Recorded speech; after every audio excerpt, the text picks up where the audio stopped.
Okay, I want to take a couple of minutes just to talk about the differences between maps and sets. Now, both of these data types were introduced in ES6.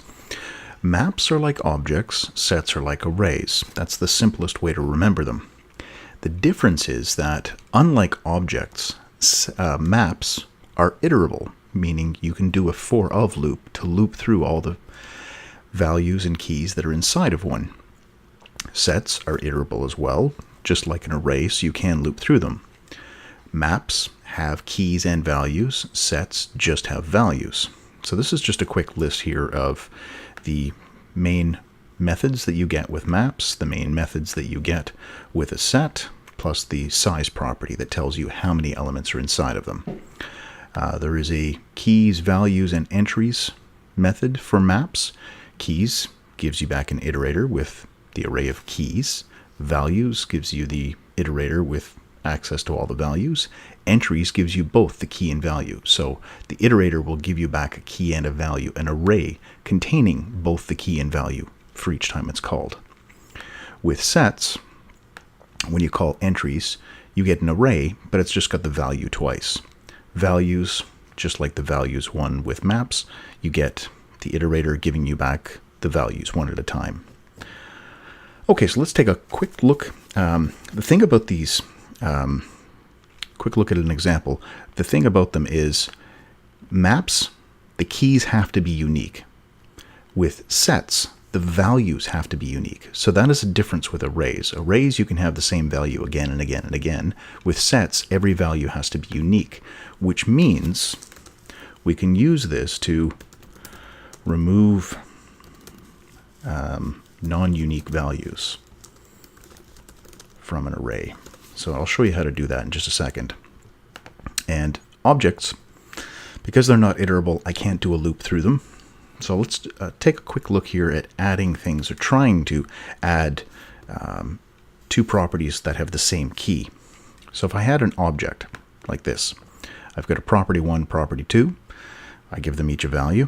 But then in the object, if I try to set property 2 again, meaning I'm trying to add a property called prop2, I've already got one, all I'm going to do is overwrite the old one. Same thing in here. If I tried to do this, prop2, I can't. I'm just going to be overwriting the original one.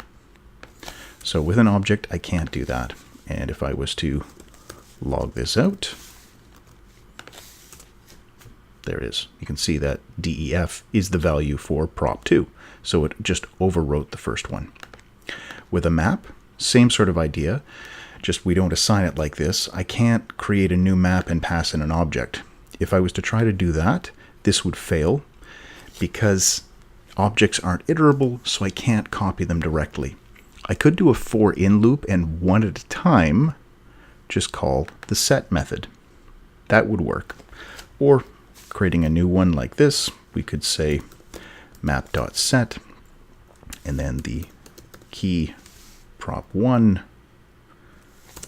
is going to be the value 1, 2, 3, and then the key prop2 is going to have the value ABC. If I am then again to try and create another one with a different value but with the same key, when I try to write this out, it's going to be the same thing. First one, 1, 2, 3, hasn't changed. The second one is def. It just overwrote the one that had this. Now with sets, so I've got an array here, and if I wanted to add a value to it, I could say just push like this, and then if I were to log that out, not a problem, right there. Rob is in there twice. Arrays let you do that.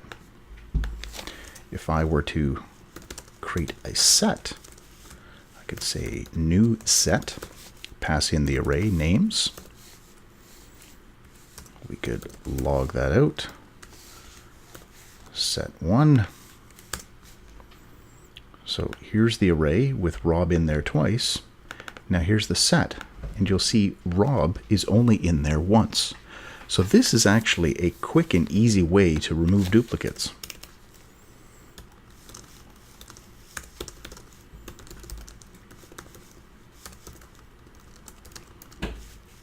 from an array. There we are.